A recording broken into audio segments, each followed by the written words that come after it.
Good morning, everyone. Thank you for tuning in. This is Coffee and Something Stronger, a coffee chat style interview show where we talk to academics, theologians, and practitioners at the intersection of theology, environmental justice, climate change, COVID-19, and today, protest. My name is Cody Norrid. I'm the Director of Programs and Policy at Georgia Interfaith Power and Light. And joining us this morning is Reverend Dr. Bill Brown, an Old Testament professor at Columbia Theological Seminary and a good friend to Gipple, someone who has supported us for quite some time, who has taught in congregations and faith communities across the state for us on environmental issues, particularly in the Old Testament. Bill, thank you so much for being here this morning, and I think it's appropriate that we start out with a reading that you've brought to us today. Thank you, Cody. Let me first say it's a delight and honor to be a part of your program. I have to confess I'm not a coffee drinker, but I do have my water bottle ready to go when I need it. So thank you, Cody. This is not a reading from the Bible, which is not to say that I won't be reading from the Bible a little later, but it actually comes from James Cone. And it's in a wonderful essay of his called "Whose Earth Is It Anyway?" And the paragraph has this quote in it: "People who fight against white racism but fail to connect it to the degradation of the earth are anti-ecological, whether they know it or not. People who struggle against environmental degradation but do not incorporate in it a disciplined and sustained fight against white supremacy are racists, whether they acknowledge it or not. The fight for justice cannot be segregated, but must be integrated with the fight for life in all its forms." That reading has been very informative for me past few years. And I think it is apropos for such a time as this as well. I have been reflecting on how many of my white colleagues and friends are quick to condemn the protests, the black rage that we find on the streets in many of our cities now as a result of racial police brutality. And yet are not reflective of the white rage that has been institutionalized for the past 400 years. Some of my white family members and friends and colleagues are quick to condemn the looting that has been underway the past 3 or 4 days, but cannot reflect on how white supremacy has looted the livelihoods of brown and black bodies ever since slavery on in this land. So James Cone's reading is a plea, a very compelling and forceful plea, to realize that white supremacy, the logic of white supremacy, undergirds both the degradation of brown and black bodies from lynching, murder, economic oppression, the lack of depriving of intergenerational wealth, as well as the looting and degradation of the planet. There's something in common here, and that needs to be lifted up, and that's what I've been reflecting on, particularly during these times of protests. I've been involved in protests for many years, ever since I protested with students from seminary in Richmond against Philip Norris and the cigarette making capitalism that has endangered the livelihoods of adults and children, and as well as protesting immigration policies here in Atlanta. Unfortunately, I've been sequestered outside of Atlanta. So I'm keeping up with social media with friends who have been involved in protests and doing what I can through social media to support them. So protests as a way of uniting, as a way of expressing against the racial oppression that is America's original sin is so necessary now than ever before. But we have a long history of protests in this country that needs to be exercised continually. Yeah, thank you for that. That's a great way to open this morning. Thank you for Cohn's reading. Well, let's just dive into it. We're already there. So could you talk a bit about, you know, perhaps a biblical basis and a sort of theological basis, just kind of the history of protest for people of faith, and how, you know, what should people of faith be doing, or faith leaders or professors of theology be doing to equip people to be ready to engage in that sort of work? Or how are you thinking about that from a more faith perspective?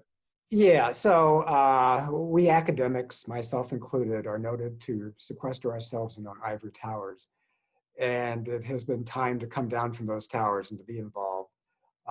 And some of us have cultivated that practice for years and years. And it is so necessary, I think, particularly for the discipline of theology, whether it's biblical studies or systematic theology. Our faith calls us to be in the weeds of life. And it really is an incarnational way of living. The fact that God crossed heaven to earth to be in the front lines, for Jesus, the Christ, to put his body out there in the fray of conflict, in the fight for justice, and to be executed as a result. That is the greatest theological mandate of the Christian faith, to be involved in the fray.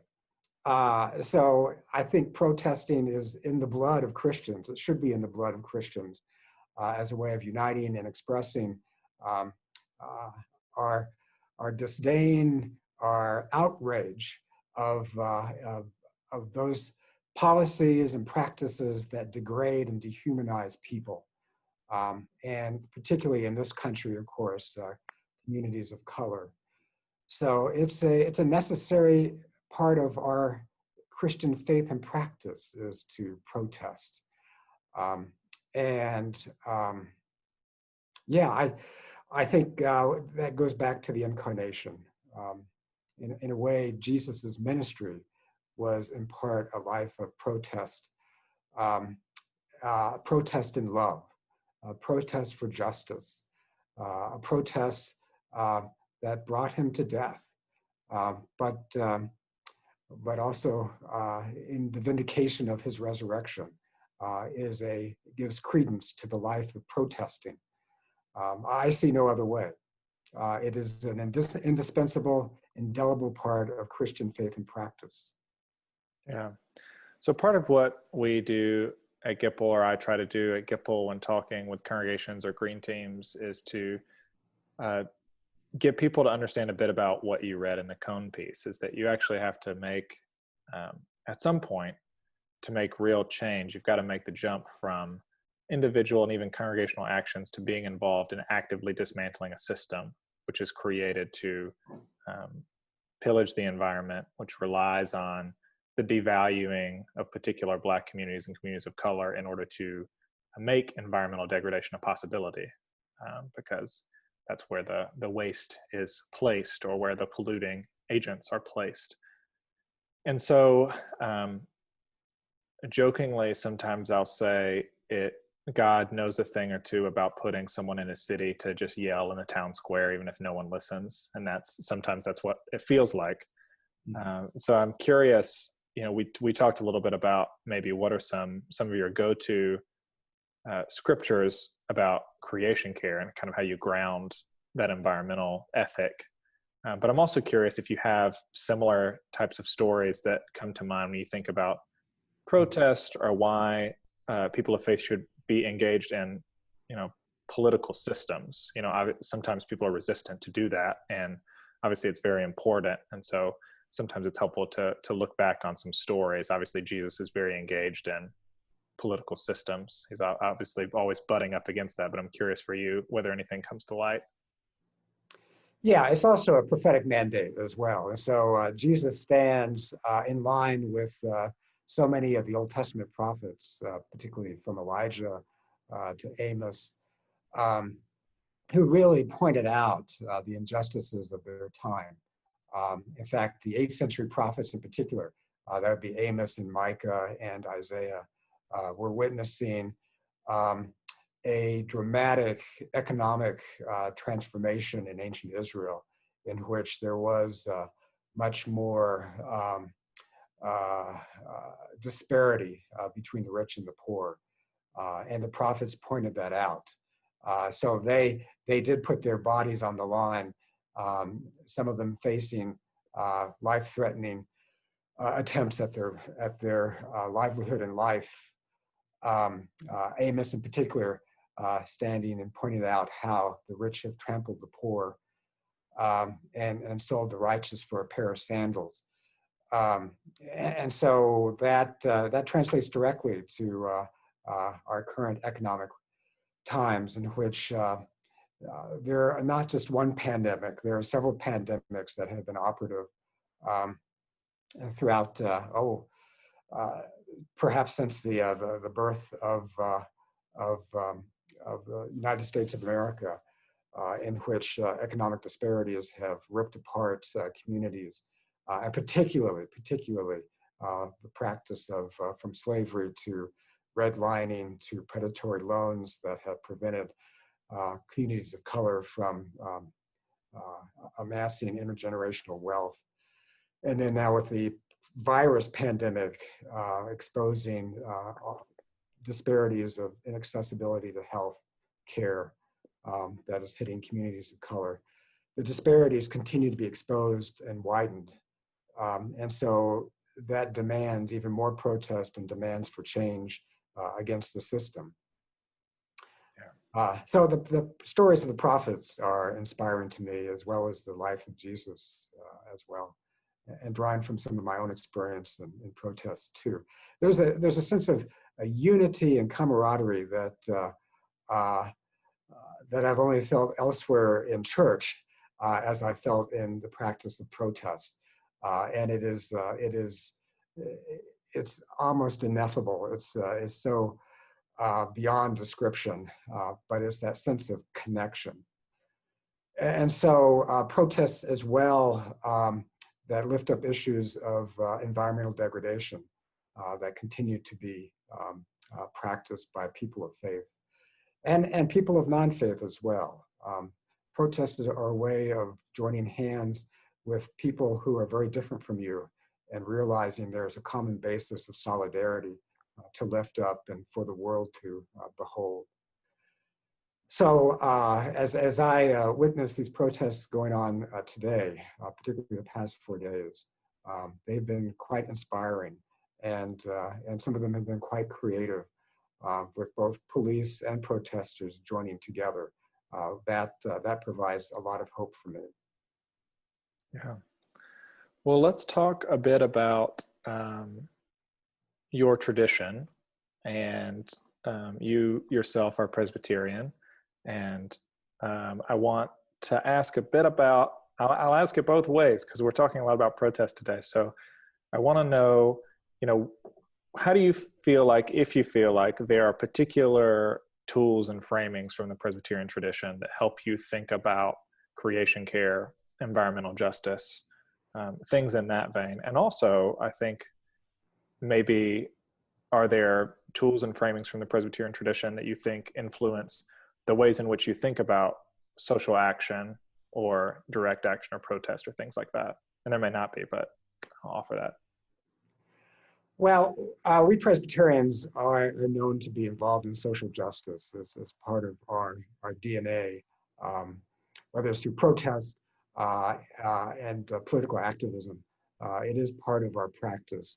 And I think it comes directly from two, you might say, tenets of the Reformed tradition that may be surprising to some of our non-Presbyterian members of your audience.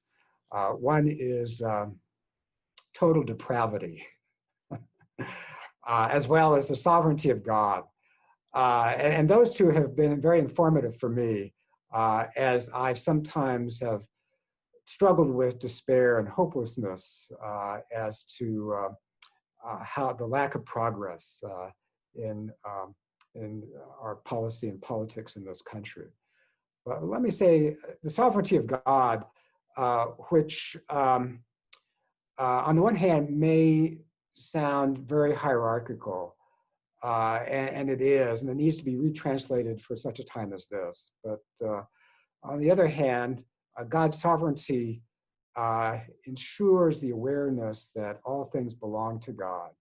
I do not own anything. I am a tenant in this land and no more than that. And all things belong to God.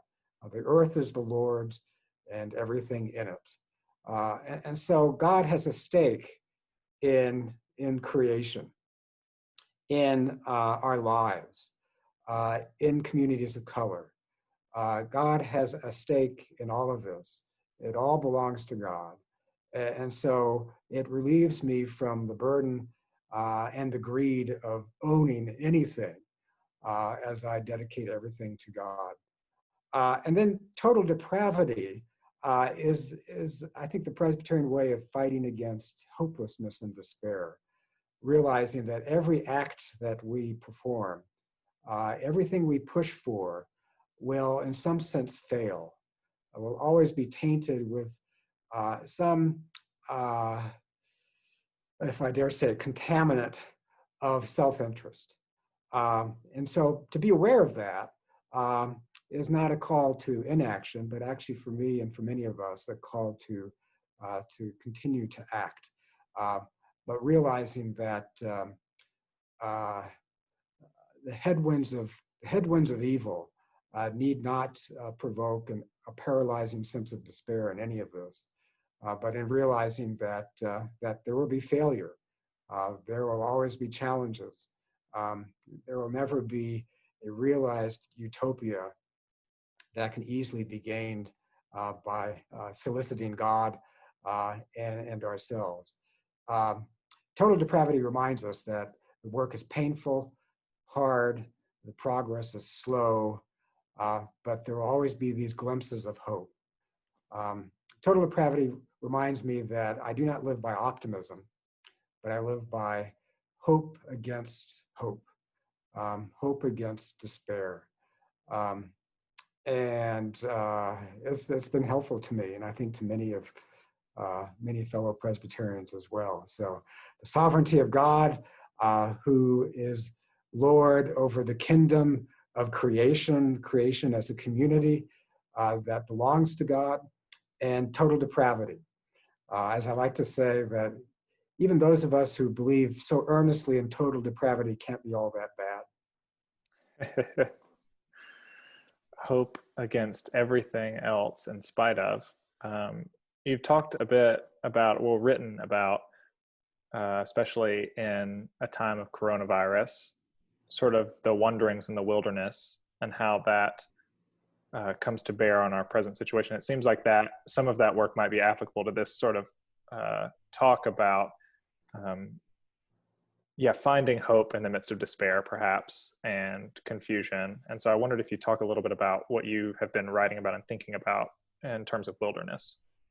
Yeah, so I have been thinking about the wilderness stories ever since 2 months ago, when things were shut down. We were in lockdown. We had to shelter in place. And for my family and I, we remained sheltered in place as we begin to venture out just a little bit. And it's taken longer than we anticipated, I think, and will continue to take longer than we anticipate. I firmly believe that in our rush to reopen the economy, that we will experience a second wave, if not a third wave, of outbreaks throughout this summer. And so it has taught me how to be patient. And the wilderness accounts, particularly in Exodus and in Numbers, is an excruciating account of patience and impatience among the wandering Israelites under the leadership of Moses. And so there was one story that I was reminded of a couple of weeks ago, when there was this beginning to reopen, particularly in the state of Georgia, Georgia being one of the first states to reopen the economy, and before that, one of the last states to shelter in place. The impatience of many folks to get out and to resume a normal lifestyle is a struggle. It's a temptation, to be sure, particularly after 2 months of sheltering in place. And so there's this one story in Numbers in which Moses tells the people that they're going to be stuck in the wilderness for a very long time, 40 years no less. And that creates despair and frustration among the Israelites in the wilderness. And so they decide among themselves to go and try to conquer the land that was promised to them, to take the land of the Canaanites and the Amalekites. And Moses tells them, don't do that. That would be a disastrous decision.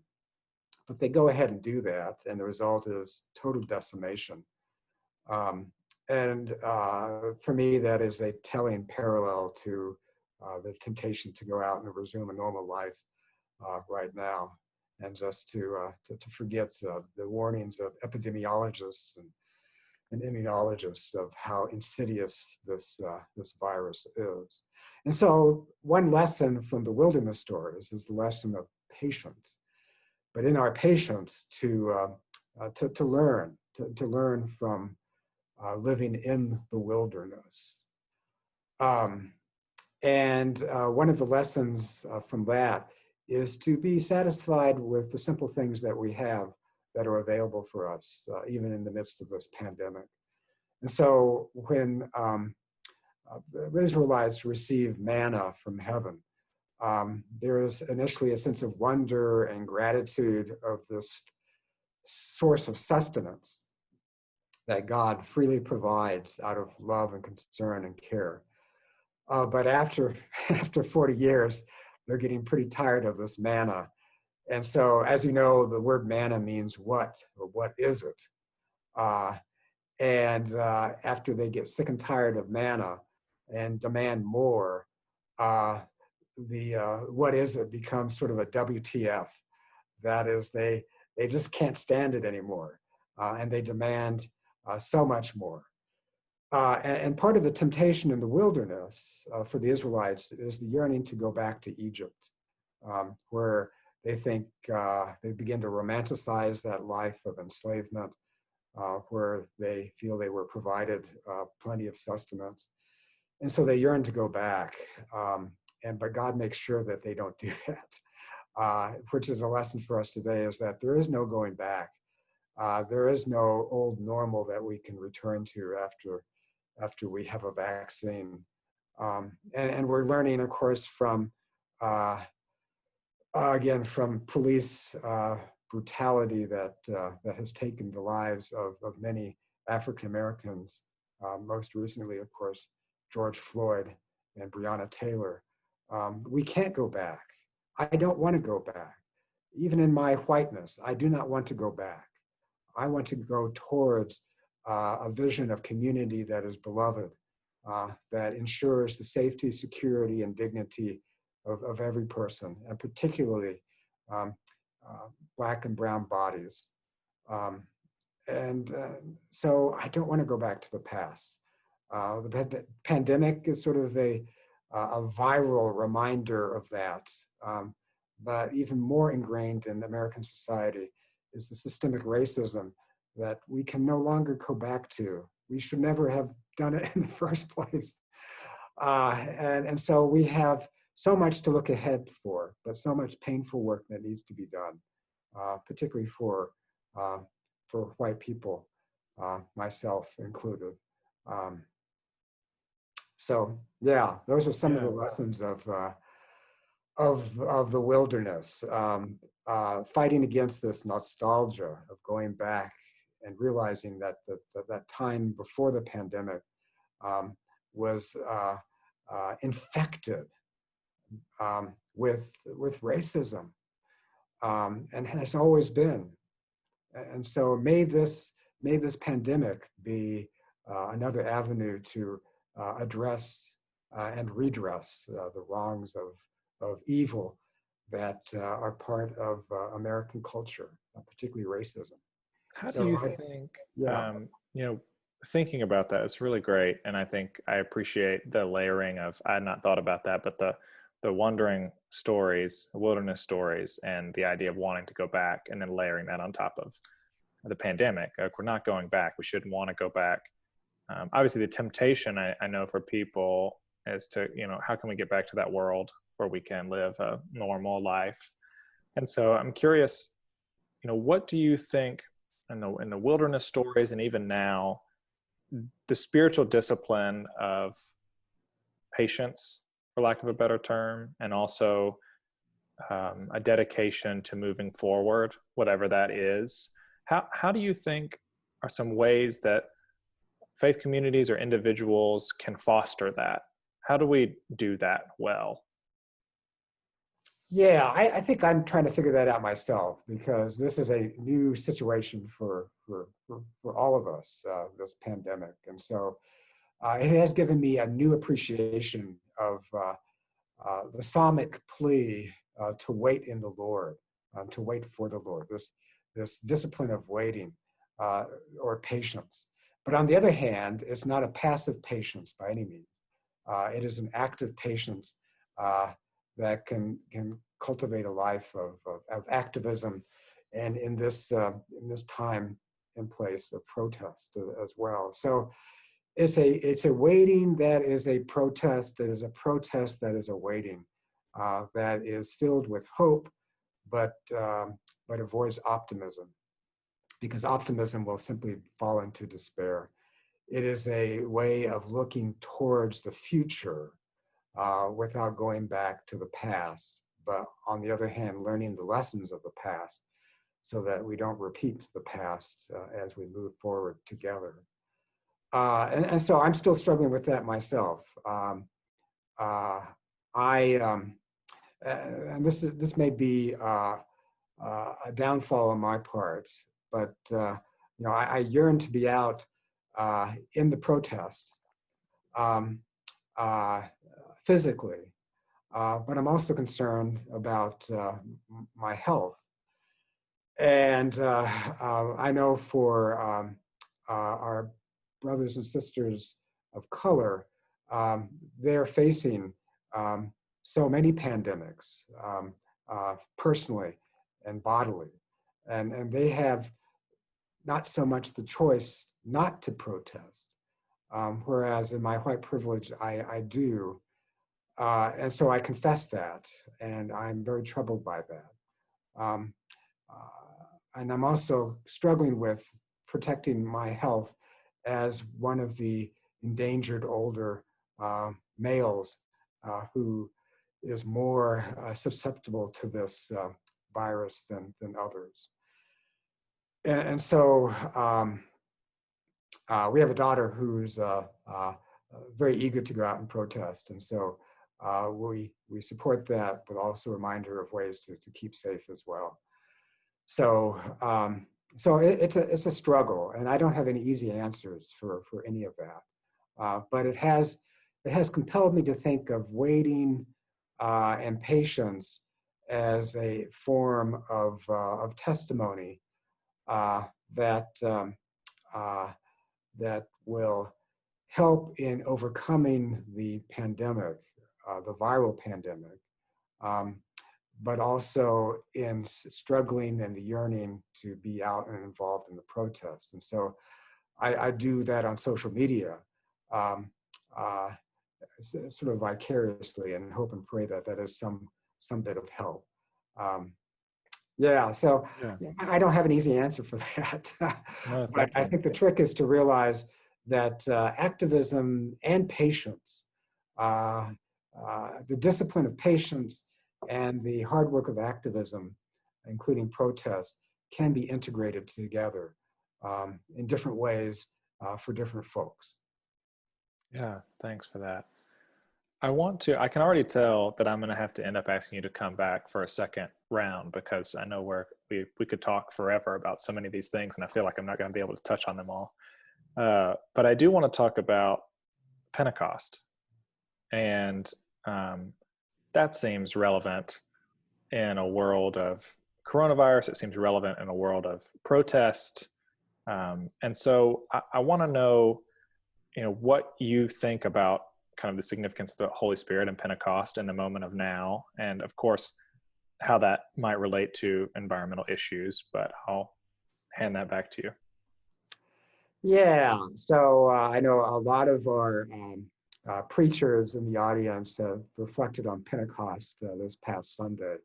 And I assume most of them have continued to do it in an online worship format. And so the challenge of Pentecost is in retelling the story that acknowledges that on the birthday of the church, on the festival of Pentecost, is as if all the representatives of the world were gathered together in one place.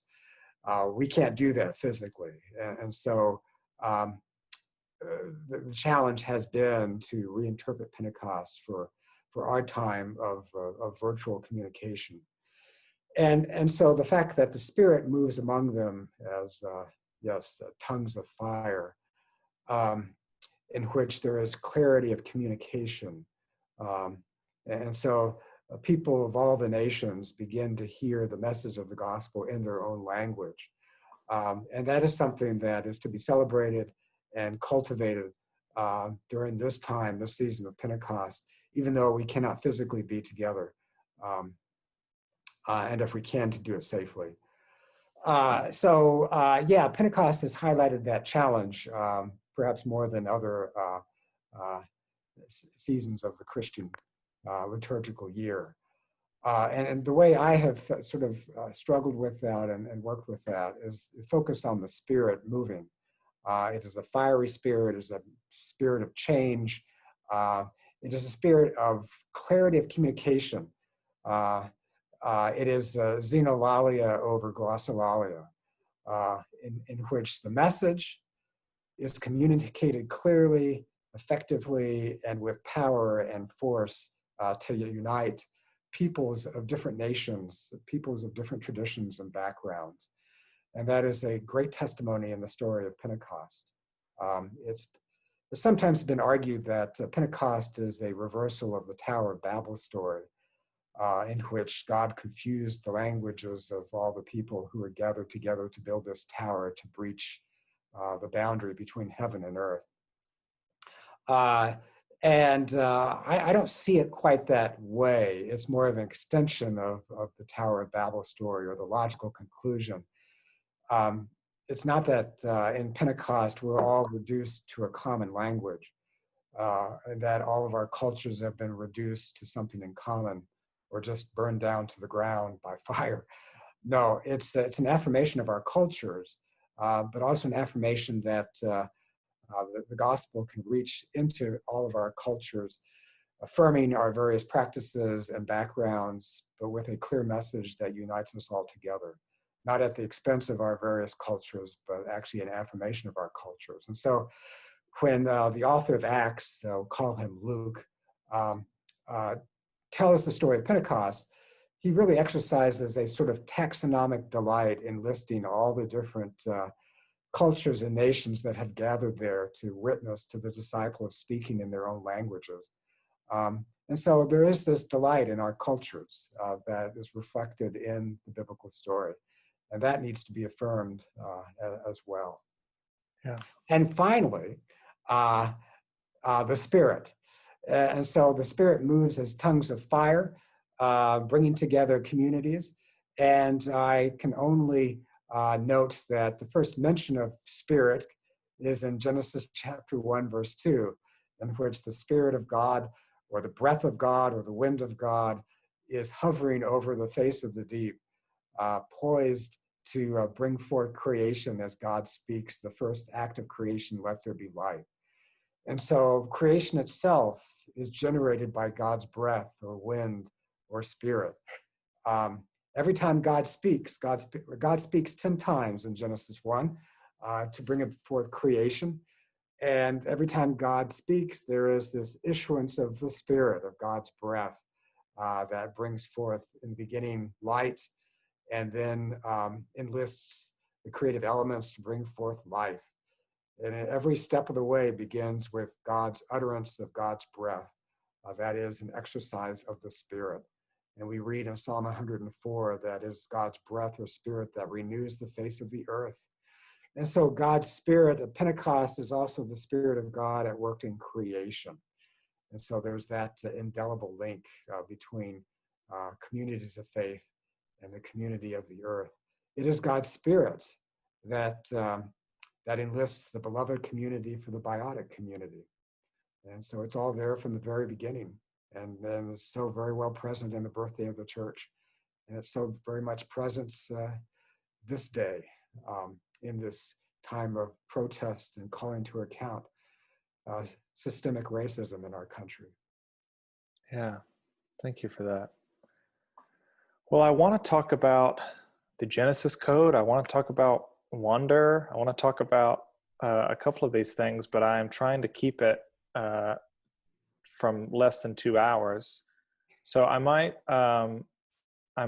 go ahead and transition us to start to close the conversation and then revisit those so that we can do a part 2 and really give the time to flesh out wonder and sort of the foundational issues of Genesis that I really want to dive into. But I'm glad that we today took the space to talk about protest in particular. And thank you again for your cone reading. I want to ask you, I'll close this particular session with asking you the same questions that I've asked everyone. We talked about this a little bit earlier. What are you missing the most in a COVID-19 world? And what are you clinging to that gives you hope these days? Yeah, so I miss the physical contact with friends and family. I do need to continue to express some grief. My own mother passed away on May 6th in Tucson, Arizona, and I could not go there to be with her. She did pass away unexpectedly, so none of us were there. Although my father couldn't be there, that was soon after the most nursing homes throughout the country instituted lockdown practices. And so it pains me to no end that I was not there when my mother passed away. And so the grief and the missing of physical contact is very much there. And my mother's passing is a heart-wrenching reminder of that. In terms of hope, I am just so amazed as to how communities of faith have pulled together online with some of the wonderfully most powerful worship services I've witnessed, including at my own church, North Decatur Presbyterian Church, and also other communities of faith. Being able to attend other worship services that I was not able to do ever physically has been a source of hope. And so the creativity that communities of faith have cultivated in this emergency has been very, very heartening, very hope-filled. And I do know that once we are able to get back physically together to worship in our continued empty buildings or sacred sanctuaries, there'll be some things that we'll miss that we were able to cultivate online. Maybe worship physically will be different as a result of our improvisation, our experimentation, our creativity of worship virtually. Yeah, I mean, I look forward to that, but I also revel in the moment in which communities of faith are doing great ministry even without being able to be in touch physically. That is a testimony of the Spirit at work right there. That's great. Well, thank you again for giving us some of your time and coming on and talking with us this morning. It was a pleasure to have you. My pleasure too, Cody. It's I appreciate the conversation, and may there be another one at least. Absolutely. I'm going to close us with an excerpt this morning that I think pairs well with your opening passage. So I'm going to read an excerpt from Dr. Martin Luther King Jr.'s letter from a Birmingham jail. This will be a little bit longer reading than we normally do, and it will be the original text. He says, "First, I must confess that over the past few years, I have been gravely disappointed with the white moderate. I have almost reached the regrettable conclusion that the Negro's great stumbling block in his stride toward freedom is not the white citizens' counselor or the Ku Klux Klanner, but the white moderate, who is more devoted to order than to justice, who prefers a negative peace, which is the absence of tension, to a positive peace, which is the presence of justice. The one who constantly says, 'I agree with you in the goal you seek, but I cannot agree with your methods of direct action,' who paternalistically believes he can set the timetable for another man's freedom, who lives by a mythical concept of time, and who constantly advises the Negro to wait for a more convenient season. Shallow understanding from people of goodwill is more frustrating than absolute misunderstanding from people of ill will. Lukewarm acceptance is much more bewildering than outright rejection. I had hoped that the white moderate would understand that law and order exist for the purpose of establishing justice, and that when they fail in this purpose, they become the dangerously structured dams that block the flow of social progress. I had hoped that the white moderate would understand that the present tension in the South is a necessary phase of the transition from an obnoxious negative peace in which the Negro passively accepted his unjust plight to a substantive and positive peace in which all men will respect the dignity and worth of human personality. Actually, we who engage in nonviolent action are not the creators of tension. We merely bring to the surface the hidden tension that is already alive. We bring it out into the open where it can be seen and dealt with, like a boil that can never be cured so long as it is covered up, but must be opened with all its ugliness to the natural medicines of air and light. Injustice must be exposed with all the tension its exposure creates to the light of human conscience and the air of national opinion before it can be cured." Thank you all again for staying with us this morning. Please join us at the same time, same place next week for Coffee and Something Stronger with Chandra Farley of the Partnership for Southern Equity, and we'll dive deeper into some of these issues. Thank you so much, and we'll see you next week.